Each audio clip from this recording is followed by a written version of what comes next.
World war to में पूरी दुनिया से लिनसीड ऑयल का एक किल्लत हो गई। वर्ल्ड वार टू में लिनसीड ऑयल चूंकि एटॉमिक मटेरियल के लिए कुछ यूज होने लग गया और वर्ल्ड वार टू एक बहुत बड़ा सानहा था पूरे वर्ल्ड में, वहां से लिनसीड ऑयल पूरे का पूरा उठवा लिया गया पूरी दुनिया से और ये किसी और पर्पस के लिए इस्तेमाल होने लग गया।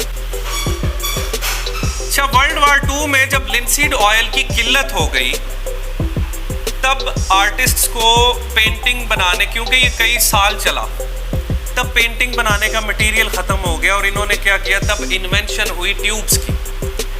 इससे पहले ऑयल ट्यूब्स नहीं थी, तब इन्होंने इन्वेंट की ऑयल पेंटिंग्स की ट्यूब, जिसमें इन्होंने कुछ मटेरियल अपना ऐड किया, कुछ केमिकल्स ऐड करके ट्यूब्स बन गई। उसके बाद एक्रेलिक इजाद हुआ। एक्रेलिक तो पहले का था लेकिन प्रॉपरली फॉर्म में ये उसके बाद आया और अब तक हम उसी ट्यूब्स को चल रहे हैं। वर्ल्ड वार टू के बाद